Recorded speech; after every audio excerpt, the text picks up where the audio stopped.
At 4 a.m., Rusty's screams weren't a tantrum.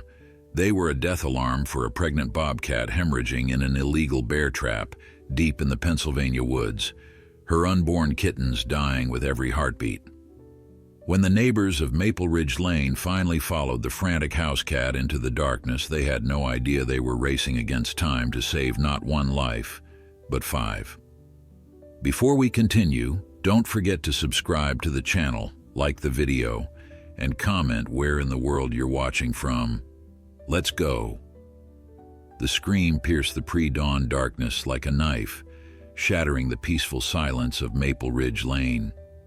It was 4 in the morning on a crisp October night in rural Pennsylvania, and most of the neighborhood slept soundly in their beds, wrapped in warm blankets against the autumn chill. But this sound, this desperate guttural wailing that echoed through the quiet streets, was impossible to ignore. It wasn't the cry of a person or the howl of a dog. It was something far more primal, more urgent, more terrifying in its intensity. Margaret Chen bolted upright in bed, her heart hammering against her ribs as the sound came again. At 62, she'd lived in this small community on the edge of Allegheny National Forest for nearly 3 decades, and she'd heard plenty of wildlife sounds during those years.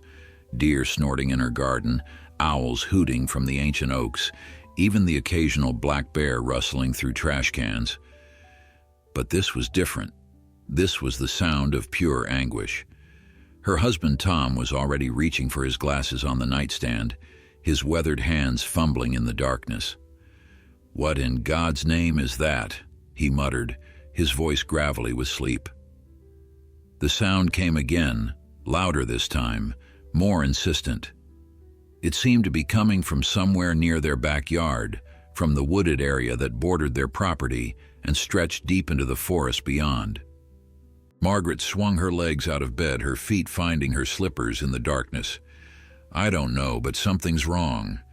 That's not a normal animal sound." She grabbed her robe from the chair by the window and pulled it tight around her body as she moved toward the bedroom door. Tom followed, reaching for the flashlight they kept on the dresser for occasions just like this, though neither of them could remember ever hearing anything quite so disturbing. As they made their way down the stairs, they could hear stirring from their neighbor's house.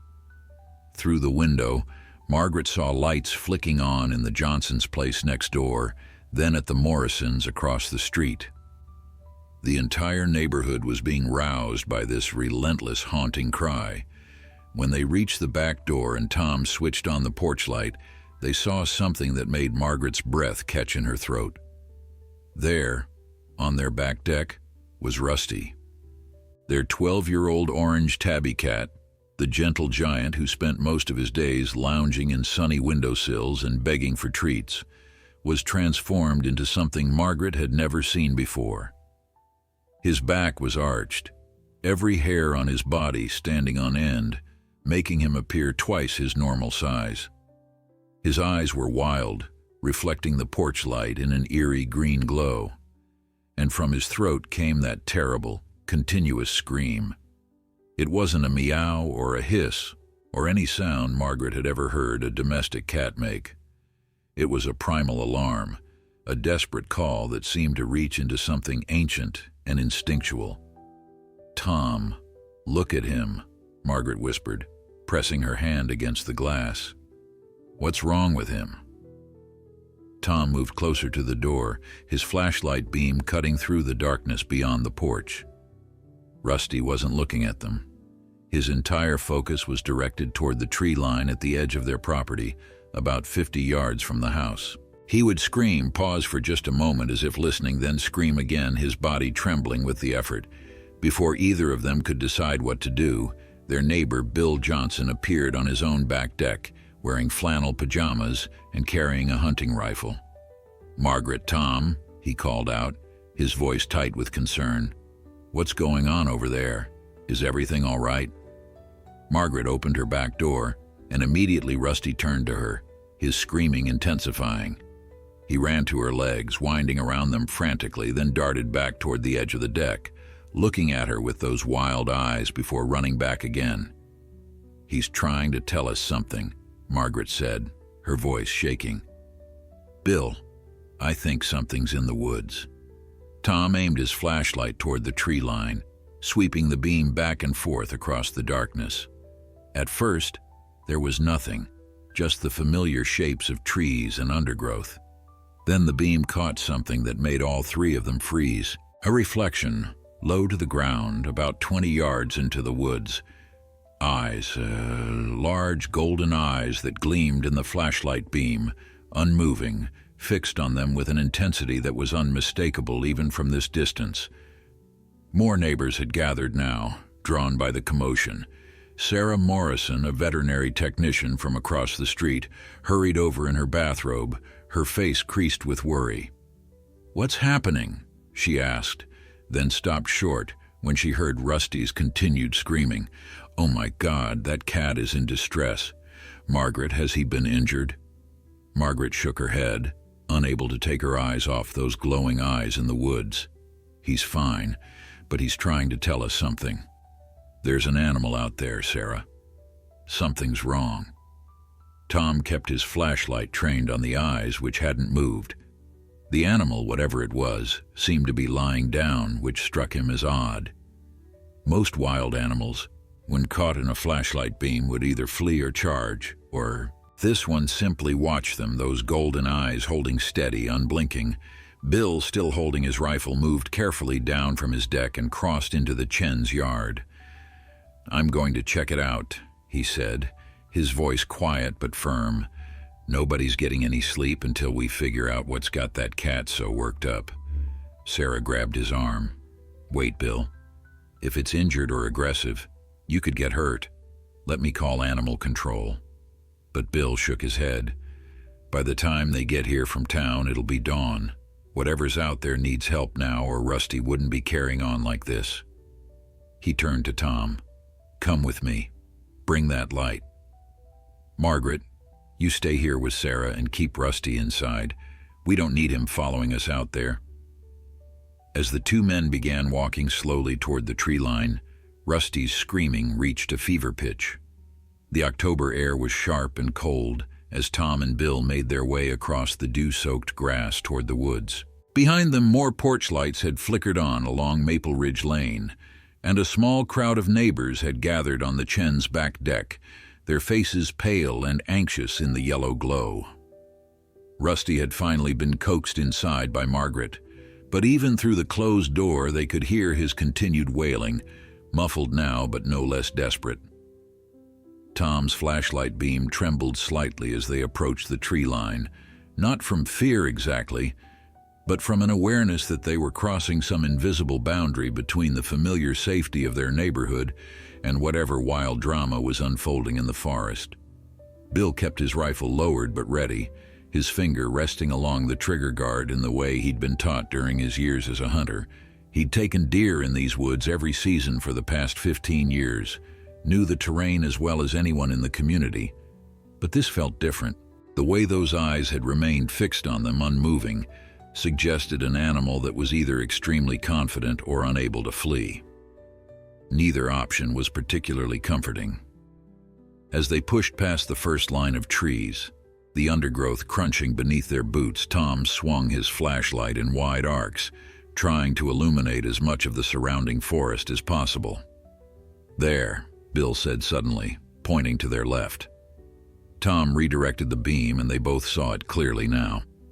About 15 feet away, partially hidden behind a fallen log, was a bobcat. Even in the artificial light, its beauty was striking. The tawny fur marked with dark spots and stripes, the tufted ears standing erect despite the animal's obvious distress, the powerful shoulders and compact body that spoke of a predator perfectly adapted to these woods. But something was terribly wrong. The bobcat was lying on its side, its body extended in an unnatural position, and as Tom moved the light lower, both men saw what had Rusty so frantic.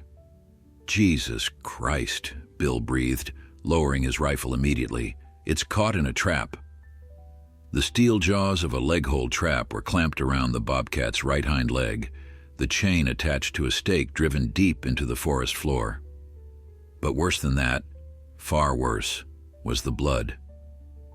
Dark, almost black in the flashlight beam, it had pooled on the leaves around the animal's body, soaking into the earth beneath. The trap had severed something vital, and the bobcat had been bleeding for what must have been hours. Tom felt his stomach turn. He'd seen injured animals before, had even put down a deer hit by a car once, but this was different. This was suffering caused by human hands, deliberate and cruel. Bear traps were illegal in Pennsylvania, had been for years, and whoever had set this one had done so in clear violation of state wildlife laws. But those thoughts were secondary now. What mattered was the animal lying before them, its sides heaving with shallow breaths, its golden eyes still fixed on them with an intensity that seemed to pierce through the darkness. Bill called back toward the house, his voice carrying through the still morning air. "Sarah, we need you out here now. It's a bobcat, caught in a trap. It's bad." Within moments, Sarah was running across the lawn, her veterinary training overriding any fear or hesitation. She'd grabbed her emergency kit from her truck, something she always kept stocked for her work at the clinic, and as she reached the two men, her professional assessment began even before she knelt beside the animal. "Don't get too close," Bill warned, but Sarah was already moving, her eyes scanning the bobcat's body with practiced efficiency. "She's pregnant," Sarah said quietly, her voice thick with emotion. "Look at her abdomen. She's heavily pregnant, probably due within a few weeks. And she's lost a lot of blood." Tom felt something shift in his chest at those words. It wasn't just one life hanging in the balance here, but potentially several. The kittens this bobcat was carrying, if they were even still viable after this trauma, would die with her if they couldn't act quickly. "Can you help her?" Margaret's voice came from behind them. She'd followed Sarah into the woods, unable to stay back while an animal suffered. Sarah was already pulling supplies from her kit, her hands moving with the confidence of someone who'd handled countless emergency situations. "I can try, but we need to get her out of this trap first and stop the bleeding. The problem is, that leg is barely attached. The trap severed the main artery. She's been bleeding out slowly all night. Bill, how good are you with that rifle?" Bill's face went pale as he understood what Sarah was suggesting. "You want me to put her down?" he asked, his voice barely above a whisper. "No," Sarah said firmly. "I want you ready in case she charges when we open the trap. She's wild, she's terrified, and she's in agony. The moment we release that pressure, she might react. But I'm not giving up on her until I've tried everything." She looked at Tom and Margaret. "I need you two to hold the flashlight steady and be ready to help me. We're going to have to work fast. Every second counts now." Tom positioned himself to give Sarah the best light possible, his hands steadier now that there was a purpose, a plan. Bill stood a few feet back, his rifle raised but his face twisted with the hope that he wouldn't need to use it. Sarah approached the bobcat slowly, speaking in a low, soothing voice that seemed almost absurd given the circumstances. "Hey there, beautiful girl. I know you're scared. I know you're hurting. We're going to try to help you, okay? Just stay still for me."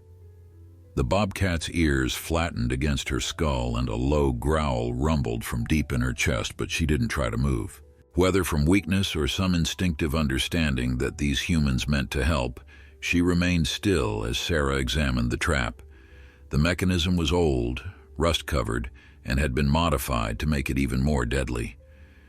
Whoever set this didn't just want to catch animals, they wanted to kill them. Sarah's hands trembled as she examined the trap's mechanism, her veterinary training warring with the horror of what she was seeing. The steel jaws had clamped down with such force that they'd nearly severed the bobcat's leg completely. Bone gleamed white through the torn flesh and matted fur, and the amount of blood loss was staggering. In her years working at the clinic, Sarah had treated countless injured animals, but this was beyond anything she'd encountered outside of a fully equipped surgical suite. The bobcat's breathing had become increasingly shallow, her sides barely rising and falling now, and Sarah knew they were running out of time. I need tourniquets, Sarah said urgently, looking up at the small group that had gathered. Multiple tourniquets. Tom, do you have anything in your garage? Rope, rubber tubing, anything strong enough to cut off blood flow? Tom was already moving, sprinting back toward his house with a speed that belied his 65 years. Margaret knelt beside Sarah, her face pale but determined. "What can I do to help?" she asked. Sarah glanced at her, seeing the steel in the older woman's eyes despite the tears streaming down her cheeks. "When we open this trap, I need you to apply direct pressure to the wound. It's going to be messy and it's going to be awful, but if we don't stop the bleeding immediately, she won't make it another 5 minutes." More neighbors had ventured into the woods now, drawn by the commotion and the knowledge that something extraordinary was happening. David Kim, a high school biology teacher who lived 3 houses down, pushed through the small crowd. "I called the state wildlife emergency line," he announced breathlessly. "They're sending someone out, but the nearest officer is 45 minutes away. They said to keep the animal calm and not to move it." Sarah let out a bitter laugh. "Keep her calm. She's been caught in this trap for hours. She's bleeding to death and she's about to give birth. Calm isn't really an option here."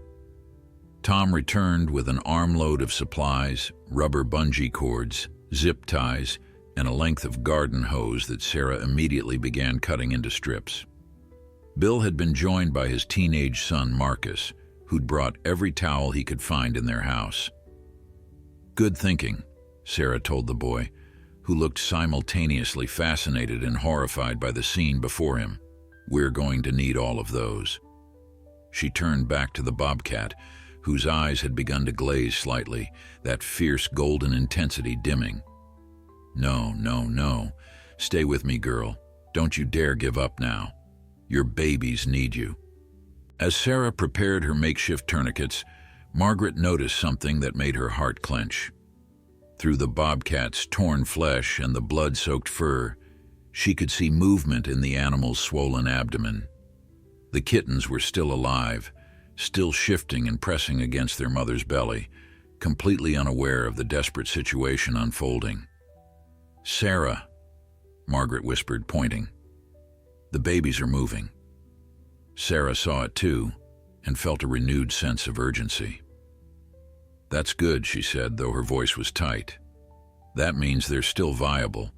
But if we don't get her stabilized, if we can't stop this bleeding, they won't survive the night. None of them will." Bill had been studying the trap mechanism, trying to figure out the safest way to release it. "These old traps have a release lever here," he explained, pointing to a rusted mechanism on the side. "But the spring is strong. When it opens, it's going to open fast, and she's going to feel all that pain at once. She might thrash, might try to run." Sarah nodded grimly. "That's why I need everyone ready. The moment that trap opens, we treat this like a battlefield surgery. Speed over precision. Stop the bleeding first. Worry about everything else second." She looked at the faces surrounding her, neighbors who just hours ago had been sleeping peacefully in their beds. "Are you all ready for this? Because once we start, we can't stop." They all nodded, even young Marcus, who had gone pale but stood his ground. Sarah positioned herself at the bobcat's injured leg, her hands already slick with blood from her examination. Margaret crouched beside her, a stack of towels at the ready. Tom held the flashlight with one hand and had his phone out with the other, prepared to document everything in case they needed evidence later about the illegal trap. Bill stood over the trap mechanism, his hands gripping the release lever. "On my count," Sarah said, her voice steady despite the adrenaline coursing through her veins. 3, 2, 1 now." Bill pulled the lever and the trap's jaws sprang open with a metallic snap that seemed to echo through the entire forest. The bobcat's reaction was immediate and violent. Despite her weakened state, despite the hours of blood loss, survival instinct kicked in and she tried to scramble away, her claws digging into the earth, her powerful body twisting. Sarah threw herself across the injured leg, pressing down with all her weight as blood immediately began pumping from the wound in rhythmic spurts. Margaret was right there, towels pressed hard against the torn flesh, her hands turning red within seconds. The bobcat's scream, when it came, was unlike anything any of them had ever heard. It was rage and pain and terror, all compressed into one sound that seemed to vibrate in their chests. Bill had dropped his rifle and was now helping to hold the bobcat's body steady, trying to prevent her from injuring herself further in her panic.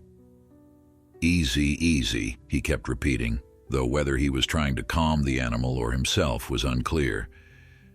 Sarah worked with fierce concentration, wrapping the rubber tubing around the leg above the wound, pulling it tight enough to cut off the blood flow.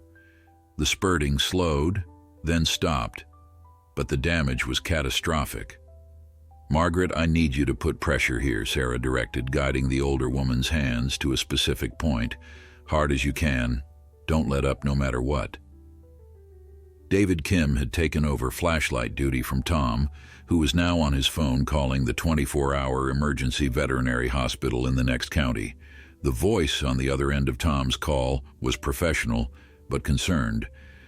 Dr. Rebecca Walsh had been the lead veterinarian at Allegheny Emergency Animal Hospital for 8 years, and she'd handled everything from poisoned dogs to horses with colic, but a pregnant bobcat caught in an illegal trap bleeding out in someone's backyard was a new one even for her. Tom described the situation as clearly as he could, his words tumbling out rapidly as he watched Sarah and Margaret working frantically to keep the animal alive. "The tourniquet has stopped the arterial bleeding," he relayed, listening to Sarah's updates, "but the leg is barely attached. She's lost a massive amount of blood and she's heavily pregnant." Dr. Walsh's response was immediate and decisive. "You need to get her here as fast as possible. Based on what you're describing, she needs a transfusion, surgery, and probably an emergency cesarean to save the kittens. But I have to be honest with you, with that much blood loss, her chances aren't good, maybe 20%. And that's if you can get her here within the next hour." Tom felt his heart sink, but kept his voice steady. "We'll get her there," he promised, then ended the call and turned to the group. "We need to move her. Now." The hospital is 40 minutes away and they're prepping for emergency surgery. Sarah looked up from her work, her face streaked with blood and dirt. Moving her is risky. If that tourniquet shifts or if she goes into shock from the stress, we could lose her before we even get out of these woods. But Tom was right. They had no choice. Every minute that passed was a minute closer to losing not just the mother, but her unborn kittens as well. "Bill, do you have anything we can use as a stretcher?" Sarah asked, something flat and sturdy. Bill thought for a moment, then snapped his fingers. "The old door in my shed, the one I was going to use for that table project. It's solid wood, should hold her weight." Marcus, his son, was already running before his father finished speaking, disappearing into the darkness toward their house. While they waited, Sarah continued to monitor the bobcat's vital signs as best she could. The animal had stopped struggling, which was both a relief and a worry. It meant she was no longer fighting them, but it also suggested she was weakening rapidly. Sarah placed her hand gently on the bobcat's chest, feeling for the heartbeat. It was there, but faint and irregular, the rhythm stuttering in a way that made Sarah's own chest tighten with anxiety. Margaret, still applying pressure to the wound, looked at Sarah with frightened eyes. "Is she dying?" she asked softly. Sarah couldn't bring herself to lie. "I don't know. She's in shock. She's lost too much blood, and the stress of all this is enormous. But she's still fighting. Feel that." She guided Margaret's free hand to the bobcat's abdomen, where the kittens were still moving, their tiny forms pressing against the stretched skin. Marcus returned minutes later, struggling under the weight of the old wooden door, David Kim rushing to help him carry it. They laid it on the ground next to the bobcat, and Sarah began organizing the transfer. Listen carefully, she said, her voice taking on the authoritative tone of someone used to directing emergency procedures. We need to move her as one unit, keeping her as stable as possible. Bill and Tom, you take the front end. David and Marcus, the back. Margaret and I will support the injured leg and maintain pressure on the wound. On 3, we lift together and slide her onto the door. Everyone understand?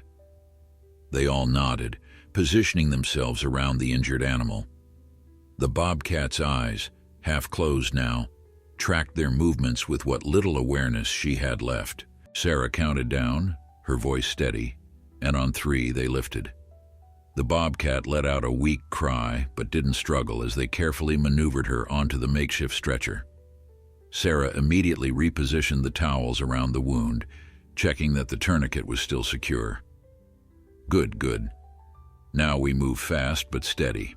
No running, no jostling if we can help it. Bill, you lead the way and clear any obstacles. Everyone else, keep this door level. The procession that made its way out of those woods in the early morning darkness was something none of them would ever forget.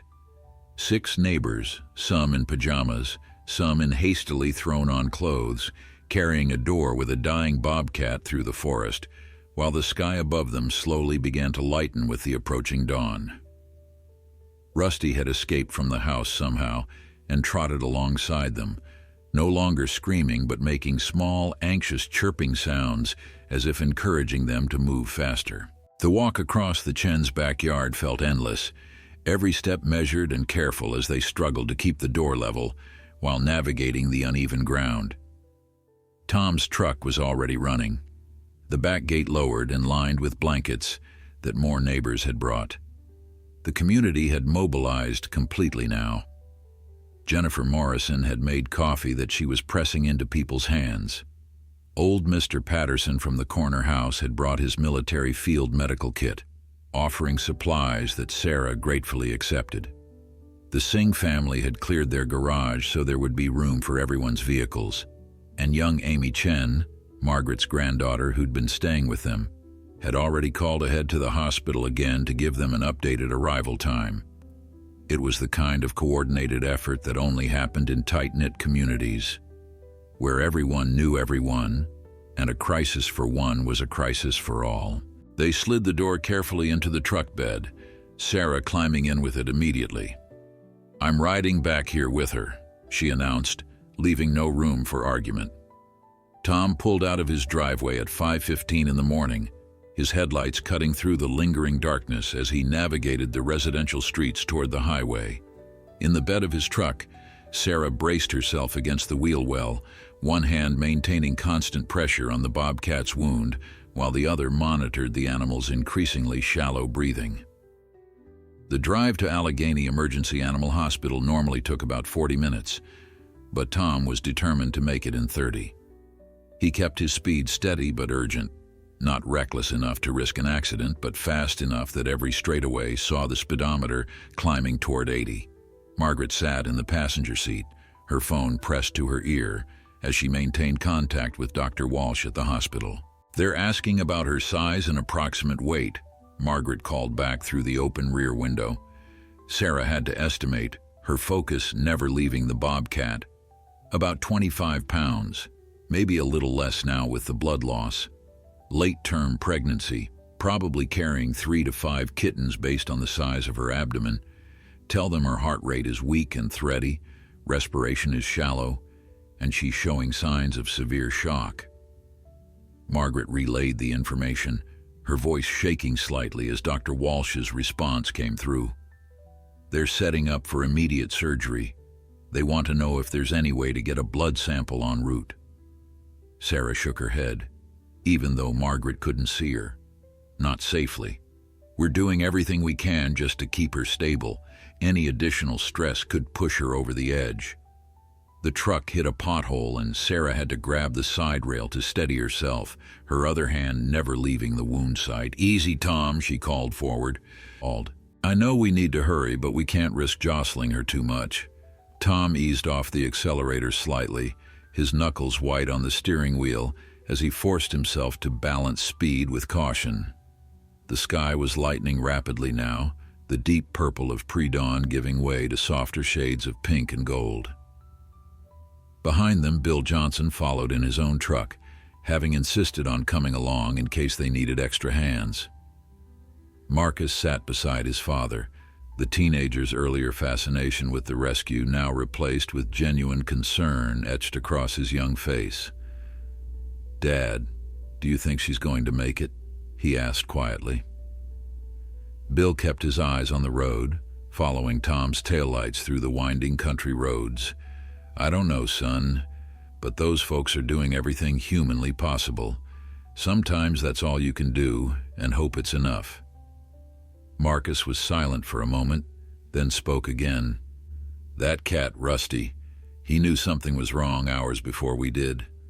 "How did he know?" Bill glanced at his son, seeing the wonder and confusion there. "Animals know things we don't," he said simply. "They're more connected to the natural world than we are. Rusty probably heard her screaming, probably knew from the sound that it was another cat in terrible distress.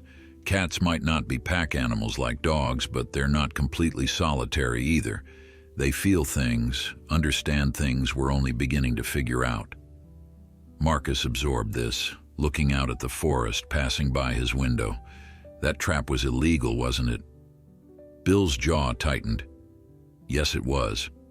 And when the game warden gets here, there's going to be a serious investigation.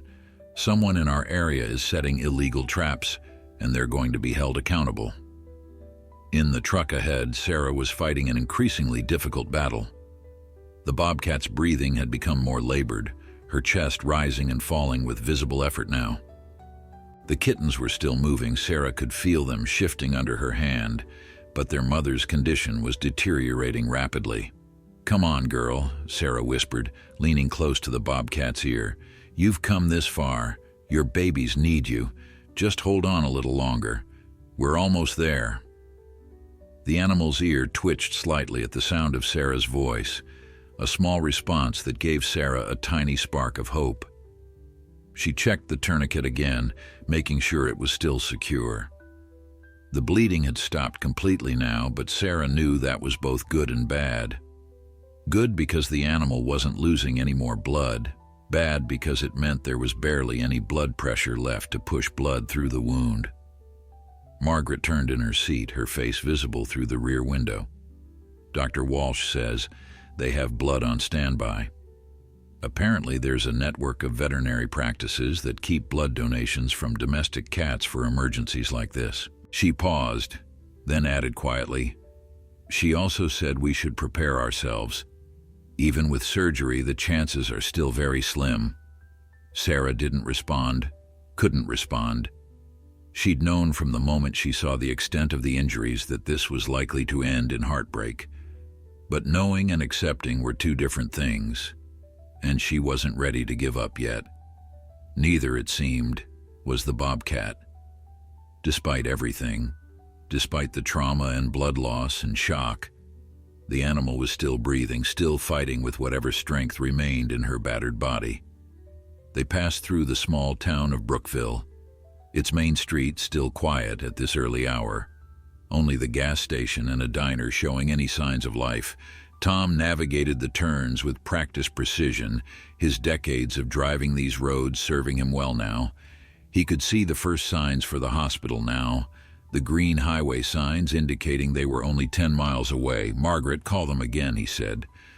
"Tell them we're 10 minutes out and to have everything ready." Margaret made the call, her words urgent, and when she hung up, she relayed that a team of 3 veterinarians and 2 technicians were standing by in the surgical suite, waiting for their arrival. Sarah felt the bobcat's chest with her free hand, counting the respirations. Too slow. The breathing was far too slow. The Allegheny Emergency Animal Hospital appeared on the horizon like a beacon, its bright lights cutting through the early morning dimness. Tom didn't slow down until he was pulling into the emergency bay, where, true to their word, a team of medical professionals stood waiting with a gurney designed for large animals. Dr. Rebecca Walsh was a tall woman in her mid-40s with steel gray hair pulled back in a tight bun and eyes that had seen countless emergencies but still held compassion. She was at the truck before it had fully stopped, her experienced gaze taking in the scene in the truck bed with clinical efficiency tempered by obvious concern. "How long has she been unconscious?" Dr. Walsh asked, already moving to help transfer the Bobcat to the gurney. Sarah looked up and Dr. Walsh saw the exhaustion and desperation in the younger woman's face. "She's not fully unconscious yet, but she's fading fast. Maybe 5 minutes of useful consciousness left, if that. Respiratory rate is down to about 8 breaths per minute. Heart rate is weak and irregular. The tourniquet is held, but the leg is barely attached.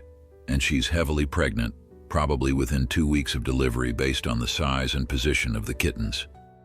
Dr. Walsh nodded curtly, her mind already running through the surgical protocol they would need to follow. The transfer from truck bed to gurney was accomplished in seconds with the practiced efficiency of the medical team. 2 veterinary technicians, a young man named Carlos and a woman named Judith, who Sarah recognized from conferences, took over maintaining pressure on the wound while Dr. Walsh began her rapid assessment. "Talk to me about blood loss," she said to Sarah as they wheeled the gurney toward the surgical suite at a run. "Massive," Sarah replied, jogging alongside. "The trap was on her for at least 6 hours based on when we think it was set. The artery was severed. She probably lost 30 to 40% of her total blood volume before we got the tourniquet on." Dr. Walsh's expression grew grimmer, but her voice remained steady as she called out orders to her team. "Carlos, get the transfusion started immediately. Use the universal donor blood we keep for wildcats. Judith, prep for emergency surgery and possible cesarean. I want ultrasound standing by to check fetal viability. And someone call Dr. Marcus Chen. Tell him I need him here now for the orthopedic work on that leg." The team scattered to their assignments with the coordination of people who had worked together through countless emergencies. Tom, Margaret, and Bill had followed the gurney inside, but were stopped at the doors to the surgical suite by a kind but firm receptionist named Helen. "I'm sorry, but you'll need to wait in the family area. Dr. Walsh will update you as soon as she has information." Sarah started to follow the gurney through the surgical doors, but Dr. Walsh turned back. "You've done incredible work getting her here, but from this point forward you need to let us take over. You're exhausted, you're emotionally invested, and you're covered in blood. Go clean up, get some coffee, and let my team do what we do best." Sarah wanted to argue, wanted to be there for every moment of what came next, but she recognized the wisdom in Dr. Walsh's words. She was too close to this now, too invested in the outcome. With a reluctant nod, she stepped back and let the doors swing shut between her and the patient she'd fought so hard to save. The waiting room of an emergency veterinary hospital at 6 in the morning was a strange liminal space. Too early for the regular morning appointments, too late for most of the overnight emergencies. Tom, Margaret, Bill, Marcus, and Sarah sat in a cluster of plastic chairs, none of them speaking, all of them replaying the events of the last few hours in their minds. Sarah had cleaned up in the bathroom, washing the blood from her hands and arms, but her clothes were still stained dark with it. Margaret had called the other neighbors back in Maple Ridge Lane to update them, and apparently the entire street was awake and waiting for news. Even Rusty, she reported, was sitting by the back door, staring out toward the woods as if he could sense what was happening miles away. 45 minutes passed with agonizing slowness. Then Dr. Walsh emerged through the surgical doors, still wearing her surgical gown and cap, her face unreadable. Sarah stood immediately, her heart in her throat, trying to read the news in the doctor's expression before any words were spoken. "The Bobcat is alive," Dr. Walsh said, and Sarah felt her knees nearly buckle with relief. "But," the doctor continued, and that single word sent a spike of fear through everyone in the room. "But the situation is extremely critical. We've transfused her with blood from our emergency supply, and that stabilized her somewhat. However, the damage to her leg was too severe. We had to amputate above the site of the injury. There was no way to save it. Sarah processed this information with her veterinary training. A three-legged bobcat faced significant challenges in the wild, but it was survivable, especially with proper rehabilitation. "And the kittens?" she asked, hardly daring to hope. Dr. Walsh's expression softened slightly. "That's where it gets complicated. The ultrasound showed 4 kittens, all with heartbeats, all still viable, but their mother's condition is so unstable that we're not sure she can carry them to term. The stress of the amputation, the blood loss, the shock, it's all putting enormous strain on her system. We're monitoring her closely, but the next 24 hours will tell us whether she and her babies will make it." Tom spoke up from his chair, his voice hoarse. "What are her chances?" Tom asked, and everyone in the waiting room leaned forward slightly, needing to hear the answer but dreading it at the same time. Dr. Walsh took a breath, clearly weighing how honest to be. "If we're talking pure statistics based on her injuries and blood loss, maybe 30%. But I've been doing this long enough to know that statistics don't account for will and fight, and this bobcat has plenty of both." She paused, then added, "The kitten's survival is tied directly to hers. If she crashes, we'll attempt an emergency cesarean to save them. But premature bobcat kittens have their own set of challenges.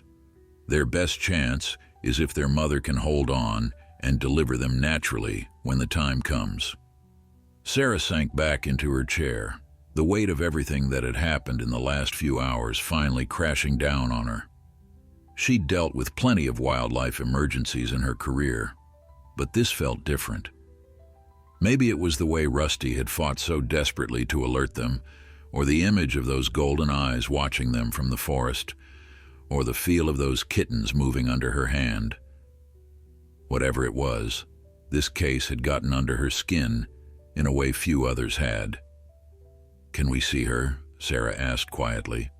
Dr. Walsh nodded.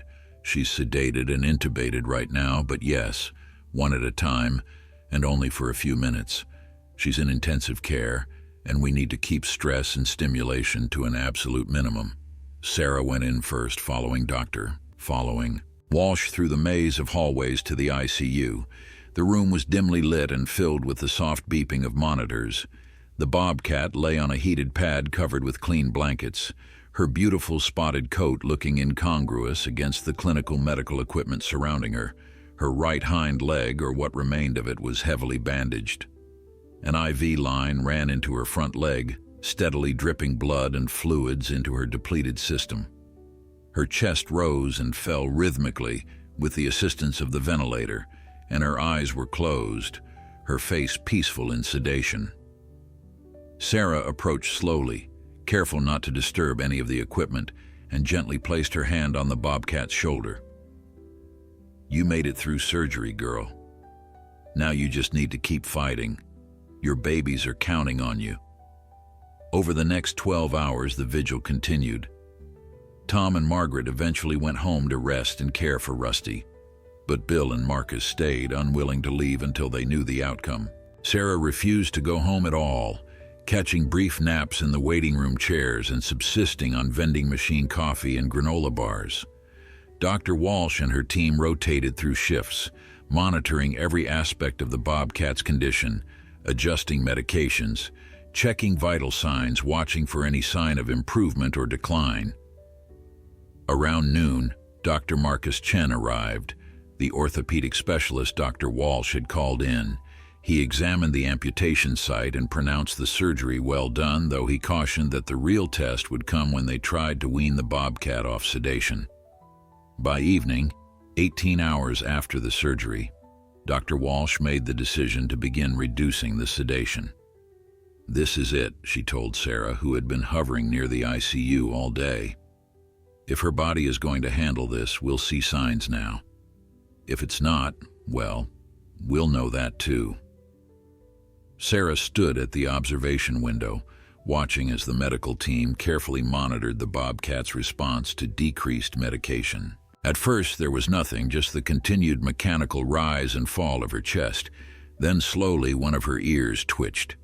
Her paw flexed slightly, and then miraculously, her eyes opened. Those golden eyes, dulled by pain and medication but unmistakably aware, focused on the ceiling above her, then tracked slowly around the room. "She's waking up," Judith called out, and Dr. Walsh moved closer to assess. The bobcat's breathing had become more independent, her body beginning to take over the work from the ventilator. Her heart rate, which had been dangerously low, was strengthening. Dr. Walsh made a decision. "Let's try extubating her. Carlos, stand by with oxygen in case we need to re-intubate quickly." The team worked with practiced precision, removing the breathing tube while monitoring every response. For a terrifying moment, the bobcat's breathing stuttered, and Sarah felt her own breath catch in sympathy. Then the animal took a deep, shuddering breath on her own, and another and another. She was breathing independently.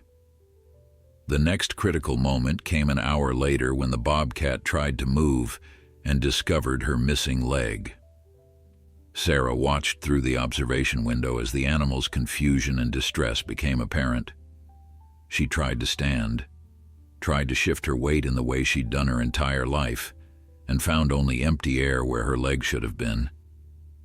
The cry she let out was heartbreaking, a sound of bewilderment and loss that made even the experienced medical staff wince.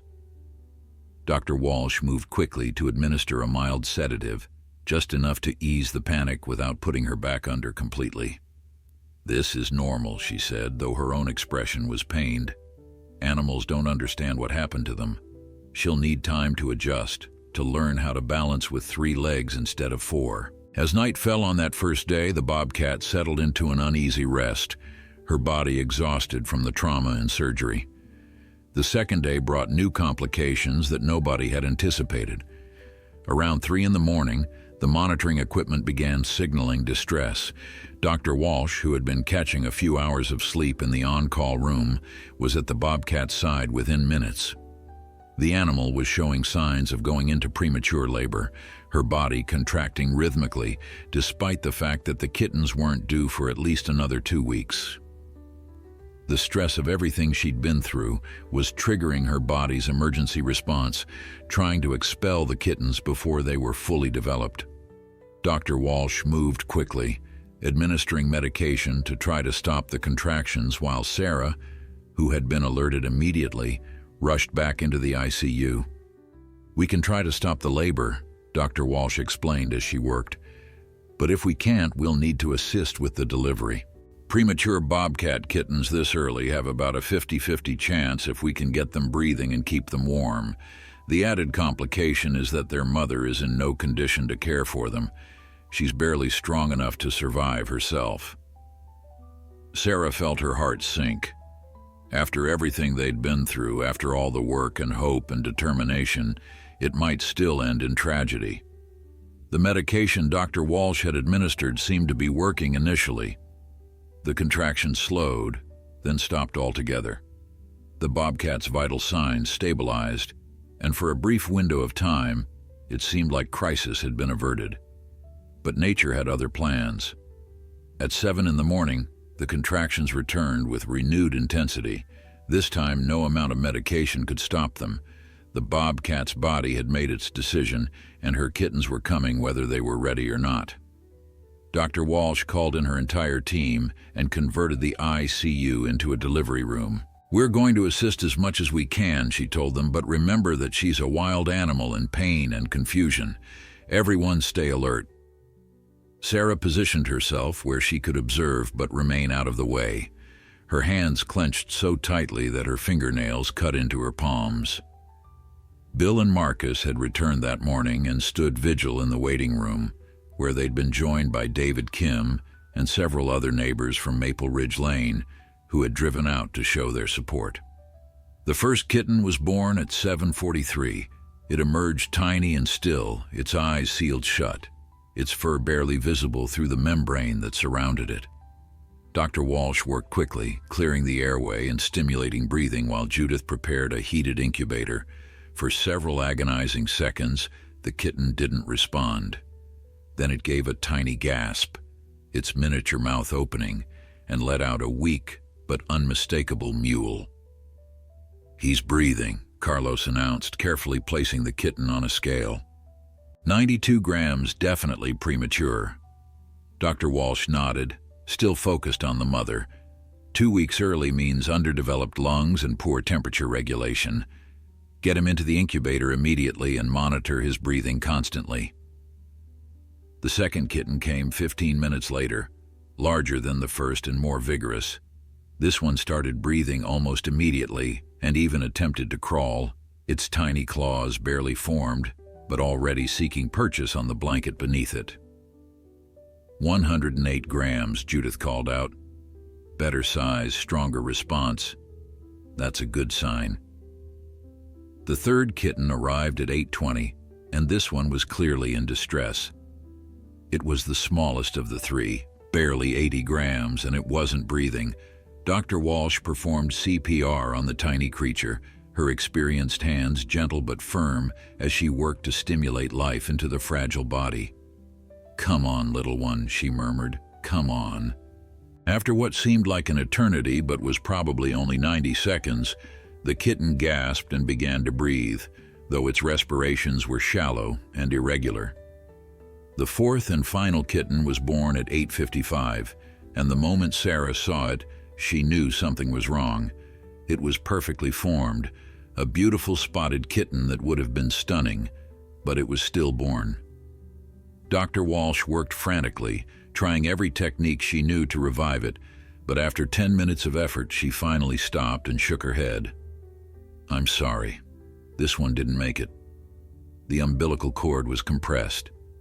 There was nothing we could have done differently." Sarah felt tears streaming down her face as she watched Dr. Walsh gently wrap the tiny body in a soft cloth. 3 out of 4 was still a miracle given the circumstances, but that didn't make the loss of the fourth any less heartbreaking. The mother bobcat, exhausted beyond measure, had closed her eyes after the delivery. Her breathing was shallow but steady, her body finally able to rest after the ordeal. Dr. Walsh checked her vital signs and nodded with cautious satisfaction. She made it through, which frankly surprises me given everything. Now we wait and see if she can recover enough to care for her kittens, or if we'll need to hand raise them. The 3 surviving kittens were placed in specialized incubators that maintained precise temperature and humidity levels.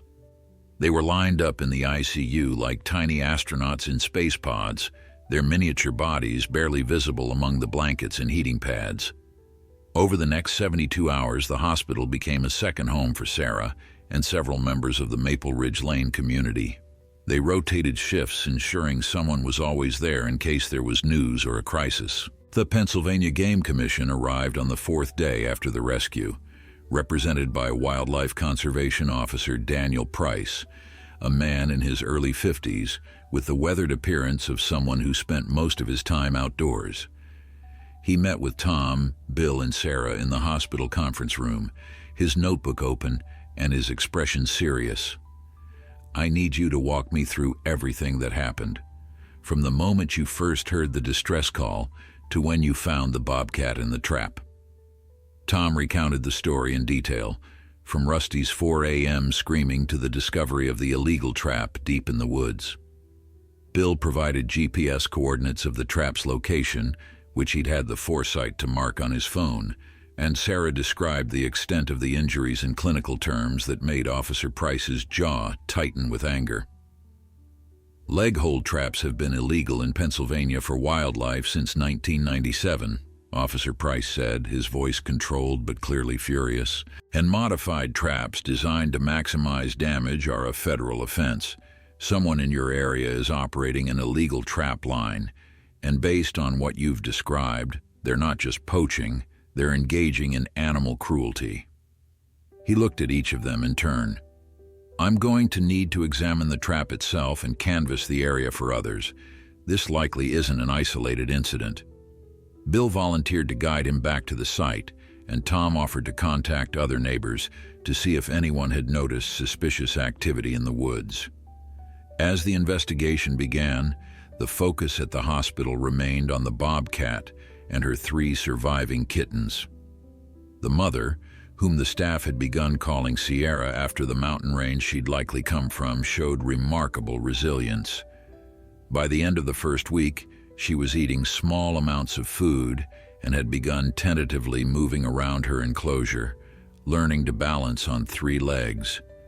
The adaptation wasn't easy. She would stumble and fall, her body still expecting that 4th leg to be there, and each time she would let out a small cry of frustration. But she was a wild animal, and survival was bred into her bones. With each day, her movements became more confident, more stable. The kittens presented their own challenges. The largest of the 3, a male that the staff named Cedar, thrived from the start. Despite being premature, his lungs developed quickly, and he gained weight steadily, his tiny body filling out as he nursed from the specialized kitten formula the team prepared every few hours. The middle kitten, a female they called Willow, was more delicate but determined. She had a fighting spirit that reminded Sarah of her mother, refusing to give up even when breathing seemed difficult. But the smallest kitten, the one they'd almost lost at birth, struggled constantly. Named Aspen by Judith, this little male seemed to hover at the edge of viability, his breathing always slightly labored, his weight gain minimal.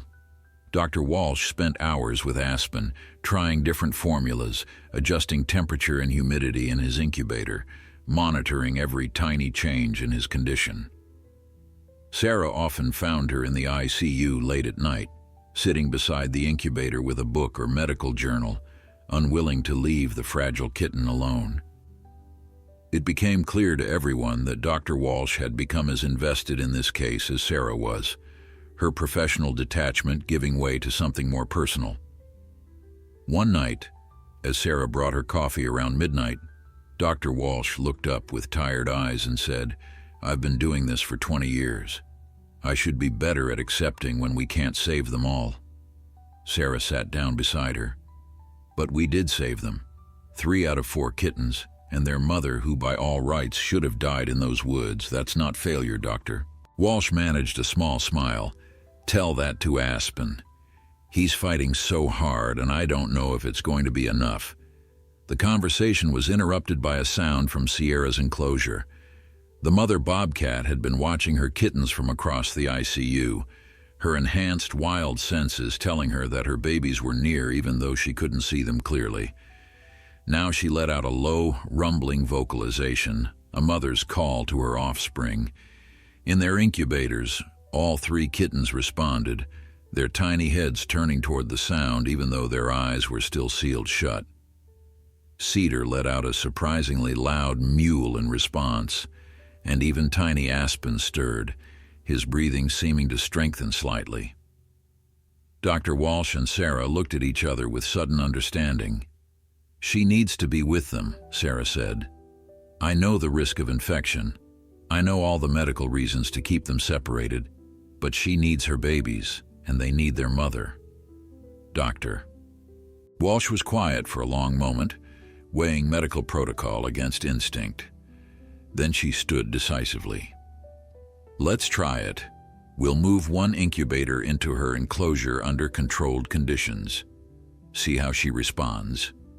They chose Cedar first, the strongest of the 3, figuring he would be most likely to survive if Sierra's wild instincts made her reject or harm the kitten.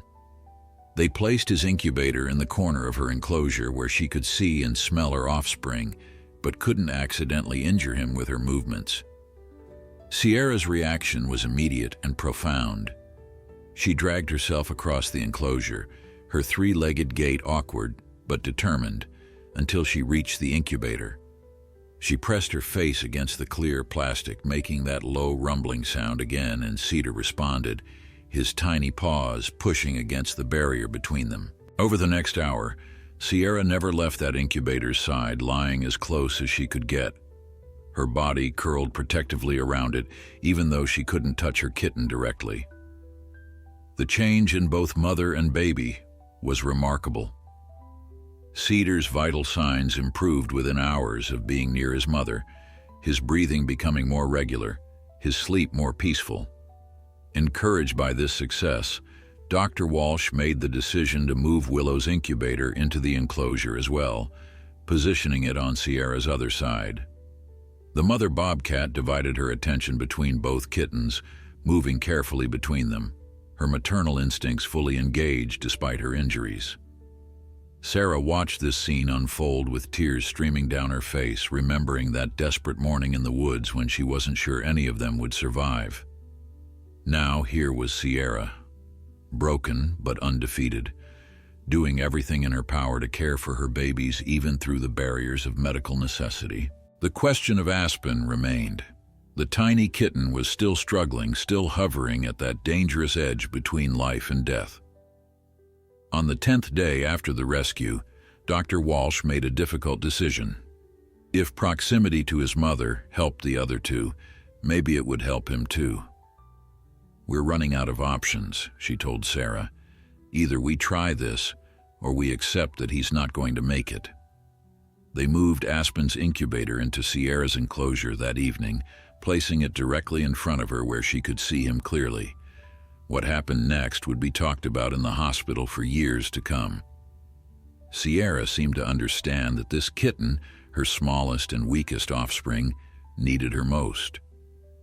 She positioned herself so that her body heat would warm his incubator, and she began making a constant, low vibration sound, a purr so deep and powerful that Sarah could feel it in the air. For 3 days straight, Sierra barely moved from that spot, maintaining her vigil over Aspen with unwavering determination.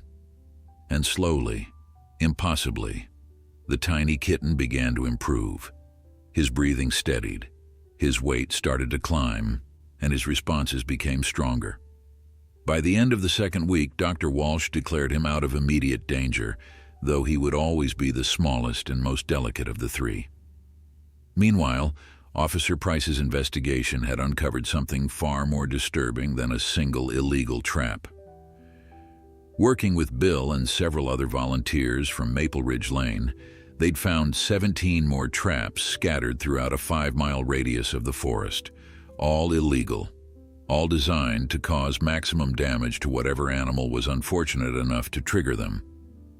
The trap line was clearly the work of someone who knew the area well and had been operating for months, possibly years. Through a combination of game cameras, physical evidence, and old-fashioned detective work, Officer Price traced the traps to a local man with previous convictions for poaching and animal cruelty. The arrest made headlines throughout Pennsylvania, not just for the illegal trapping operation, but because of the dramatic rescue that had exposed it. Sierra's story captured public imagination in a way few wildlife cases ever did. Perhaps it was the image of Rusty screaming at 4 in the morning to save a wild cousin he'd never met, or the community coming together to carry a dying animal through the forest on a door, or a mother bobcat fighting against impossible odds to survive for her kittens. Whatever the reason, donations poured into the Allegheny Emergency Animal Hospital, enough to establish a specialized wildlife trauma center that would serve the region for years to come.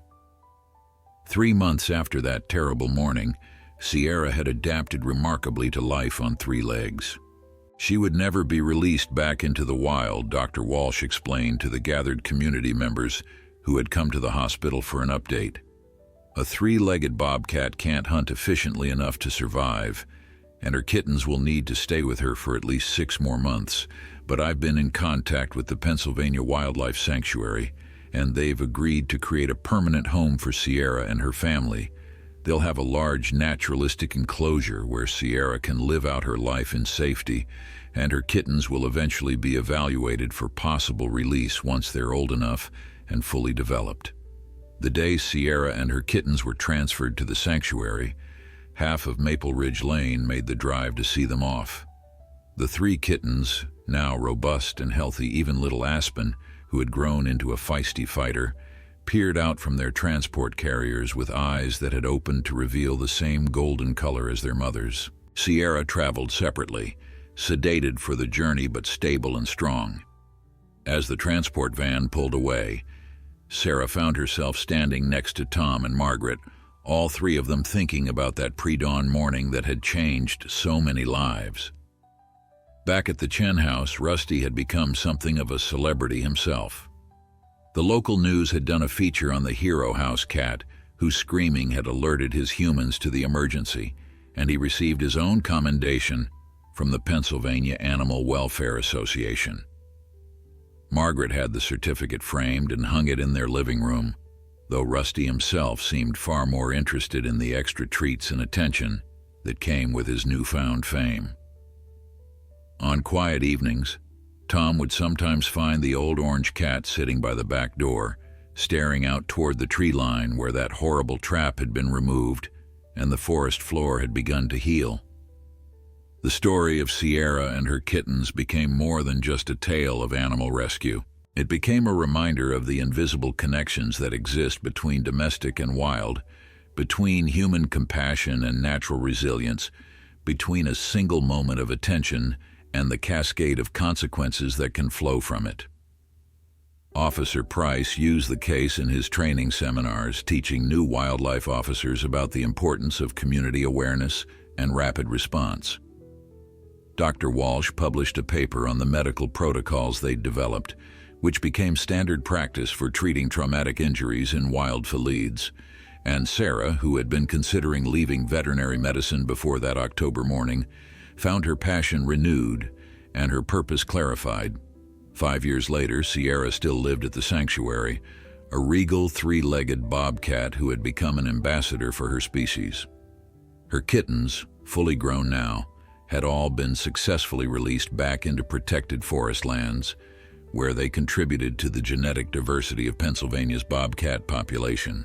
And sometimes, on quiet mornings when the mist rose from the forest floor, visitors to the sanctuary would hear Sierra make that same low, rumbling call she'd used to comfort her kittens in those desperate early days. It was a sound of survival, of maternal love, of the unbreakable will to live.